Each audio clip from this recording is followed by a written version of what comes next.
அன்பிற்கினிய 9ஆம் வகுப்பு மாணவ செல்வங்கள் அனைவருக்கும் வணக்கம். கடந்த வாரம் தமிழ் பாட புத்தகத்தில் இயல் 6 நம்ம பார்த்தோம். அந்த 6இல் நாச்சியார் திருமொழி செய்தி என்ற துணைப்பாடம் விரிவானம் நாம் பார்த்து முடித்துள்ளோம். அதன் தொடர்ச்சியாக இந்த வாரம் இலக்கண பகுதியான புணர்ச்சி என்ற இலக்கணத்தை நாம் படிக்க இருக்கின்றோம். புணர்தல் என்ன என்பதை பற்றி சொல்வதாக, இந்த எழுத்துக்களின் புணர்ச்சி எப்படி இருக்கும் என்பதற்காக சொல்வதாக இது இருக்கிறது. எப்படி மழை நீரானது செம்மண் நிலத்தில் விழும்பொழுது செம்மண் கலராக மாறிவிடுகிறதோ, அதுபோல் இந்த எழுத்துக்கள் ஒன்றோடு ஒன்று சேருதலை பற்றி சொல்வதாக இந்த பாடப்பகுதி அமைந்துள்ளது. அதை தான் நாம் படிக்க இருக்கின்றோம். இந்த பாடம் படித்து முடித்த பிறகு உங்களுக்கு வீட்டு பாடமாக கேள்வி பதிலும் கொடுத்திருப்பேன். அதை உங்கள் நோட்டில் எழுதி வைத்து எனக்கு அனுப்புமாறு முதலிலே கேட்டுக்கொள்கிறேன். வாருங்கள், நாம் இப்பொழுது பாடத்திற்கு செல்லலாம். இயல் 6 புணர்ச்சி இலக்கணம். உங்கள் பாடப்புத்தகத்தில் பக்கம் எண் 168. புணர்ச்சி என்பது 2 சொற்கள் புணர்தலை குறிக்கும். அதை பற்றி சொல்வதாக நமக்கு பாடப்பகுதிகள் வந்திருக்கு. நிலைமொழி, வருமொழி. நிலைமொழி என்பது நின்றிருக்கின்ற மொழி, அதோடு இன்னொரு மொழி வந்து சேரும்போது 2 மொழிகளும் சேர்ந்து புணர்வது தான் புணர்ச்சி. அதுதான் நமக்கு கொடுத்துருக்காங்க பாருங்கள். புணர்ச்சி என்பது 2 சொற்களுக்கு இடையில் நிகழ்வது. 2க்கு மேற்பட்ட சொற்களாக இருந்தாலும் நிலைமொழி வருமொழி, வருமொழி நிலமொழியாகி நிற்கும். எனவே 2 மொழிகளுக்கு இடையே நிகழ்வதுதான் புணர்ச்சி என்று சொல்லப்படுகிறது. ஒரு சொல்லோடு ஒட்டுக்களோ இன்னொரு சொல்லோ இணையலாம். அவ்வாறு இணையும் போது ஒலி நிலையில் மாற்றங்கள் நிகழ்வது உண்டு. அதே சமயத்தில் மாற்றம் இல்லாமலும் சேர்வது உண்டு எழுத்துக்கள்.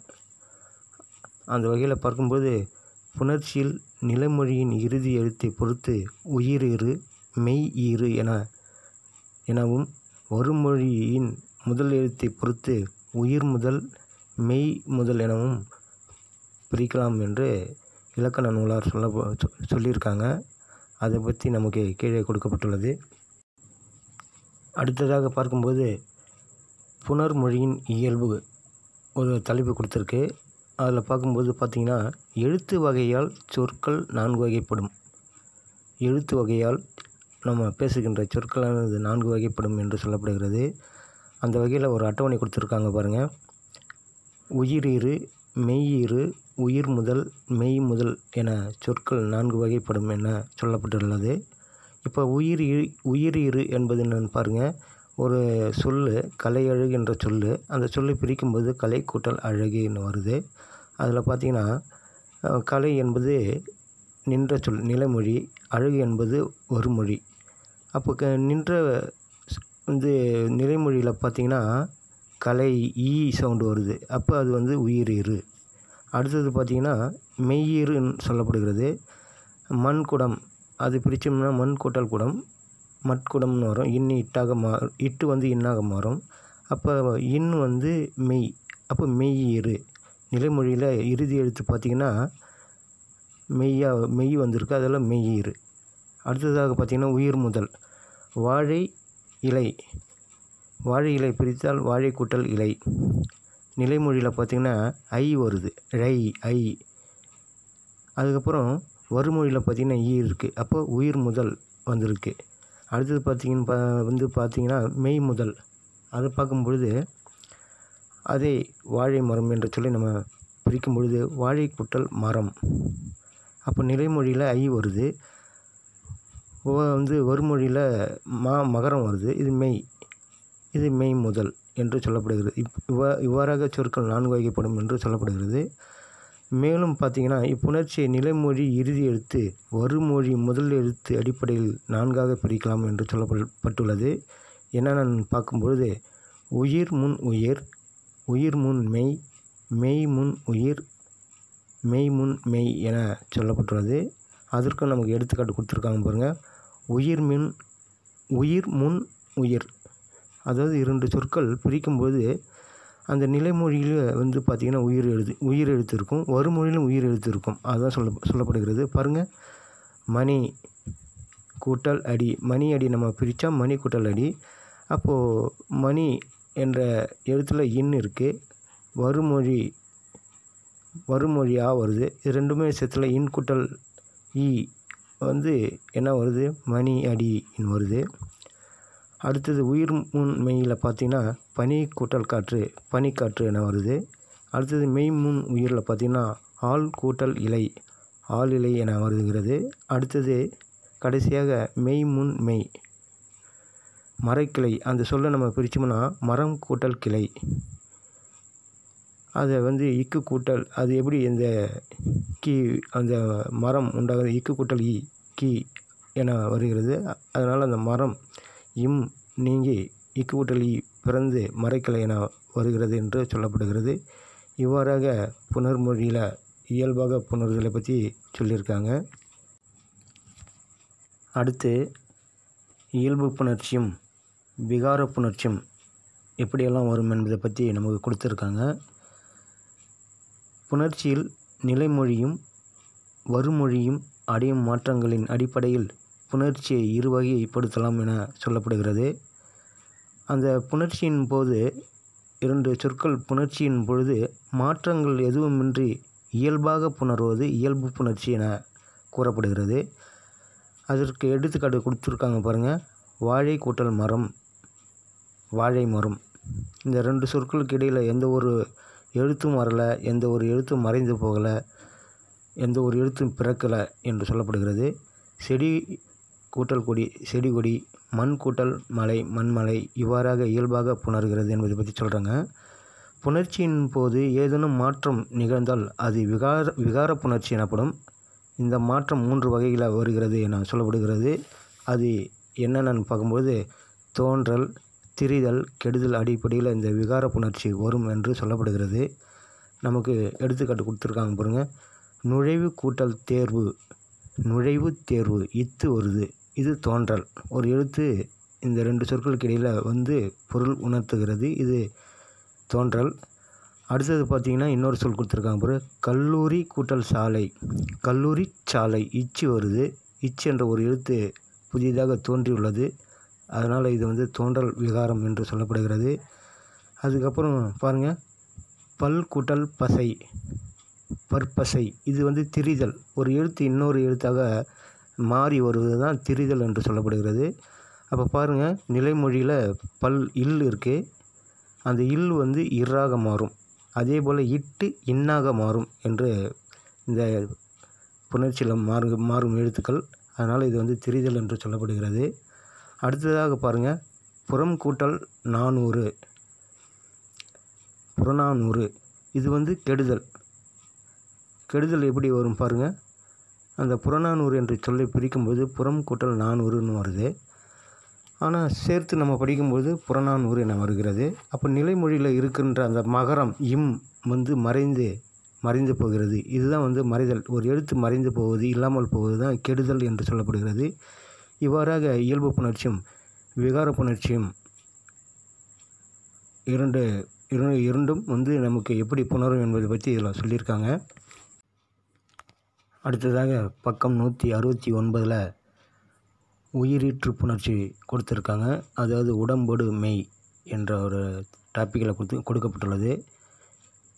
உயிரீற்று புணர்ச்சி என்பது நிலைமொழியில் இறுதியில் உயிர் எழுத்து இருக்கும், வருமொழி முதலிலும் உயிர் எழுத்து வரும். அது எப்படி புணர்தல் என்பதை பற்றி நம்ம கொடுத்துருக்காங்க பாருங்கள். படிக்கிறேன், நீங்களும் புத்தகத்தை பாருங்கள். உயிரை ஈராக உடைய சொற்களின் முன் உயிரை முதலாக உடைய சொற்கள் வந்து சேரும். அப்போ 2 சொற்கள் சேரும்போது அப்போது சொற்கள் சேராமல் தனித்து நிற்கும். ஒன்று சேராத உயிரொலிகளை ஒன்று சேர்ப்பதற்காக அங்கு ஒரு மெய் தோன்றும். இதனை உடம்பொடு மெய் என்று சொல்வார். நிலைமொழியின் ஈற்றில் இ, இ, ஐ என்னும் உயிரெழுத்துக்களை ஈராக உடைய சொற்கள் நிற்கும். அவற்றின் முன் 12 உயிர்களையும் முதலாவதாக உடைய சொற்கள் சேரும்.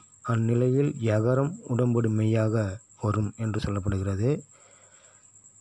அப்போ பார்க்கும்போது மணி அழகு என்ற ஒரு சொல்லை பிரிக்கும்போது மணி கூட்டல் அழகு, நிலைமொழியில் மணி என்று இருக்குது, வருமொழியில் அழகு என்ற இருக்குது. அப்போது புத்தகத்திலே பாருங்கள், நான் அப்படியே சொல்லும்போது நீங்கள் பார்த்துன்னு வாருங்க. மணி கூட்டல் ஈ கூட்டல் அழகு. அப்போது ஈ கூட்டல் அ என்ன வருது பாருங்கள், ய. அப்போ மணி அழகுன்னு வருது. அடுத்தது பாருங்கள், தீ எரின்னு இருக்குது. தீ கூட்டல் எரி, தீ கூட்டல் ஈ கூட்டல் ஏரின்னு வருது. அப்போ ஈ கூட்டல் ஏ, ஈ கூட்டல் ஏ ஏன்னு வருது. அதனால் வந்து தீ எரின்னு வருது. அதுக்கப்புறம் ஓடை ஓரம் அந்த சொல்லை பிரிக்கும்போது நிலைமொழியில் ஓடை, வருமொழியில் ஓ வருது. அப்போ இந்த நிலைமொழி இறுதியில் வந்து ஓடை ஐ வருது, உயிரெழுத்து. வருமொழியிலும் உயிரெழுத்து வருது. அதை ஒன்று சேர்ப்பதற்காக ஈ யகரம் தோன்றுகிறது, ஈ வருகிறது. அப்போது ஈ கூட்டல் ஓ யோன்னு வருது, ஓடையோரும்னு வருது. இவ்வாறாக இ ஐ தவிர பிற உயிரெழுத்துக்கள் நிலைமொழி ஈராக வரும்பொழுது அவற்றின் முன் வருமொழியில் 12 உயிர்களும் வந்து புணர்கையில் வகர மெய் தோன்றும் என்று சொல்கிறாங்க. ஏற்கனவே யகர மெய் தோன்றியது, இப்போ வகர மெய் தோன்றுவதாக எடுத்துக்காட்டு சொல்லியிருக்காங்க பாருங்க. பல உயிர் என்ற ஒரு சொல்லி பிரிக்கும்போது பல கூட்டல் உயிர், பல கூட்டல் இவ்வு கூட்டல் ஊ, இவ்வு கூட்டல் ஊன்னு பிரியுது, பல உயிர்னு வருது. அதுக்கப்புறம் பா கூட்டல் இனம், பா அதை பிரிக்கும் பாவினம், அதை பிரிக்கும் பொழுது பா கூட்டல் இனம். இதை ஒன்று சேர்ப்பதற்காக வகரம் தோன்றுறது பாருங்கள். பா கூட்டல் இவ்வு கூட்டல் ஈ, இவ்வு கூட்டல் ஈ வீன்னு மாறுது, பாவினம் என வருகிறது. இதுபோன்று நிலமொழி ஈராக ஏகாரம் வந்து வருமொழியில் 12 உயிரெழுத்துகளினுடைய சொற்கள் வந்து புணர்கையில் யகரமோ வகரமோ தோன்றும். இப்போ பாருங்கள், சே கூட்டல் அடி, இது யகரம் வந்து வருது பாருங்கள். சே கூட்டல் ஈ கூட்டல் அடி, ஈ கூட்டல் அ ய சேயடி. அதே சமயத்தில் இன்னொன்று பாருங்கள், இந்த சேயடிக்கு பாருங்கள், சே கூட்டல் இவ்வு கூட்டல் ஆ வருது. அப்போ வகரமும் இதில் வருது, இவ்வு கூட்டல் ஆ வா சேவடின்னு வருது. அதே போல் பாருங்கள், தே ஆரம், தேவாரத்தை பிரித்தா தே கூட்டல் ஆரம், அதில் வகரம் வருது, தே கூட்டல் இவ்வு கூட்டல் ஆரம்னு வருது. அதுக்கப்புறம் பாருங்கள், இவனே அவன், இவனே கூட்டல் அவன் என இந்த சொல்லை பிரிக்கும்போது நிலைமொழியில் இவனேன்னு இருக்குது, வருமொழியில் அவன் இருக்குது. இந்த 2 சொற்களும் சேருவதாக யகரம் தோன்றுகிறது. இவனே அவன், ஈ கூட்டல் அ ஏ, ஈ கூட்டல் அ நே என வருது. அது இப்படியாக வந்து புணர்கிறது என்று சொல்லப்படுகிறது. அடுத்ததாக குற்றியல் உகர புணர்ச்சி சொல்கிறாங்க. குற்றியல் உகர எழுத்துக்கள் கு, சு, டு, து, பு, ரு 6 எழுத்துக்கள் இருக்குது. அதில் இங்கே நமக்கு வந்து டு என்ற எழுத்து வருவதை தான் நமக்கு எடுத்துக்காட்டாக கொடுத்துருக்காங்க பாருங்க. வட்டாடினான் என்ற சொல்லை நாம் பிரிக்கும்போது வட்டு கூட்டல் ஆடினான் என வருகிறது. அந்த நிலமொழியில் இருக்கிற அந்த டூவை வந்து நம்ம வந்து அதில் வந்து எப்படி அந்த சொல்லி பிரிக்கணும்னு பார்த்தீங்கன்னா, டூவை வந்து இட்டு கூட்டல் ஊ, டூ, இட்டு கூட்டல் ஊ வந்து டூ. அப்போது இந்த நிலைமொழி இறுதியில் இருக்கிற அந்த உகரம் கெட்டு போன பிறகு அது என்ன ஆகும், 2 இட்டு வந்து சேரும். ஏற்கனவே ஒரு இட்டு இருக்குது, ஏற்கனவே அந்த இட்டு கூட்டல் ஊ அந்த உகரம் கெட்டு இன்னொரு இட்டு வந்து சேருது.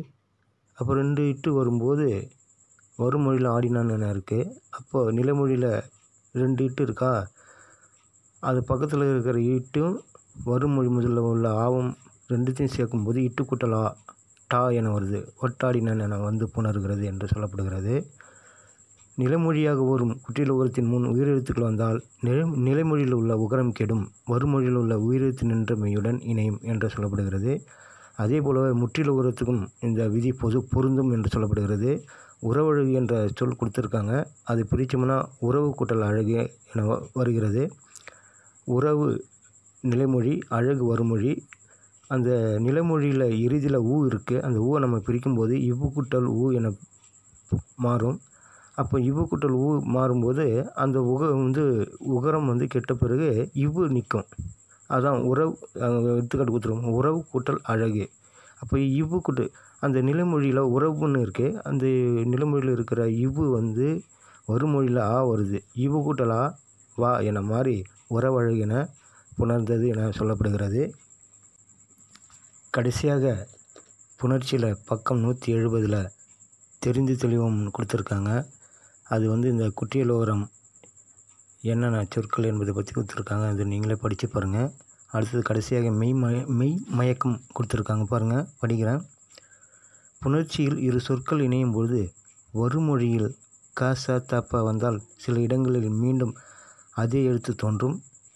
இதை வந்து வழிமிகுதல் என்று கூறுவார்கள். இது போன்றே சில இடங்களில் மெல்லினமும் மிகுதல் உண்டு. வல்லினம் மெல்லினம் எழுத்துக்கள் உங்களுக்கு தெரியும், 6 எழுத்துக்கள், அதெல்லாம் மிகும் என்று சொல்லப்படுகிறது மெய் மயக்கத்தில். குறிப்பாக ஞ ஞ ந ம என்ற 4 எழுத்துக்களும் இவ்வாறு மிகும் என்று சொல்லப்படுகிறது. அவ்வகையில் 5 எடுத்துக்காட்டு கொடுத்துருக்காங்க பாருங்கள். நான் ஓரளவு படிக்கிறேன், நீங்கள் அப்படியே பார்த்துட்டே வாங்க. யகர ஈட்டு சொற்கள் முன் மெல்லினம் மிகும். எடுத்துக்காட்டு பாருங்கள். மெய்மயக்கம் என்ற சொல்லை பிரிக்கும்போது மெய் கூட்டல் மயக்கம், ஈ கூட்டல் ம, அது சேரும்போது மெய் மயக்கம் என வருகிறது. அதுக்கப்புறம் மெய் கூட்டல் ஞானம், மெய்ஞானம் இஞ்சி வந்து தோன்றுகிறது. அதுக்கப்புறம் செய் நன்றி, அதை பிரித்தோம்னா செய் கூட்டல் நன்றி, அதற்கு இனமான அந்த எழுத்து இந்து ஒன்று தோன்றுகிறது என்று சொல்லப்படுகிறது. இரண்டாவது பாருங்கள்.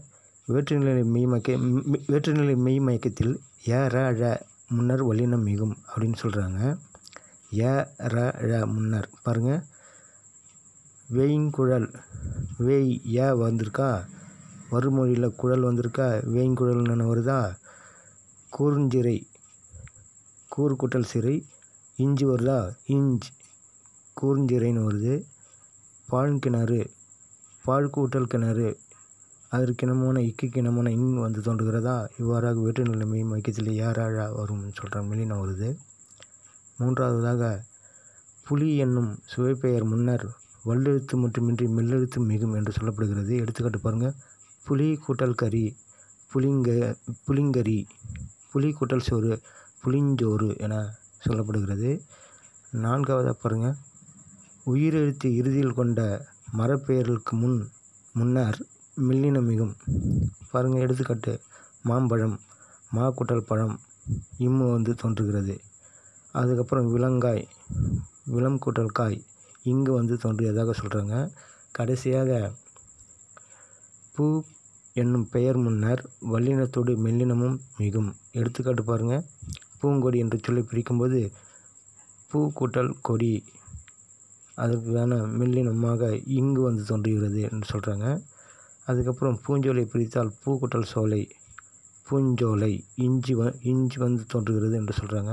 அதுக்கப்புறம் பூந்தொட்டி, பூ கூட்டல் தொட்டி என பிரிக்கும்போது அந்த இந்து ஒன்று தோன்றுகிறது என்று சொல்லப்படுகிறது. இவ்வாறாக மெய் மயக்கம் தோன்றுவதாக சொல்கிறாங்க. இப்போது நமக்கு இந்த பாடப்புத்தகத்தில் வந்து பார்த்திங்கன்னா புணர்ச்சி பார்க்கும்போது இயல்பு புணர்ச்சி, விகார புணர்ச்சி பார்த்தோம். அதுக்கப்புறம் உயிரீற்று புணர்ச்சி, குற்றியலுகர புணர்ச்சி பார்த்தோம். கடைசியாக மெய் மயக்கத்தை பற்றி பார்த்துள்ளோம். இது அனைத்தையும் நீங்கள் மறுபடியும் ஒரு தடவை படித்து பார்த்தீங்கன்னா இன்னும் புரியும். புரியாததை வந்து என்னிடத்தில் நேரடியாக கேட்கலாம். இதற்கு கீழே வந்து வீட்டு பாடமாக உங்களுக்கு நான் கேள்வி பதில் கொடுத்துருப்பேன். அது உங்கள் நோட்டில் எழுதி எனக்கு அனுப்புமாறு அன்போடு கேட்டுக்கொள்கிறேன். நன்றி, வணக்கம்.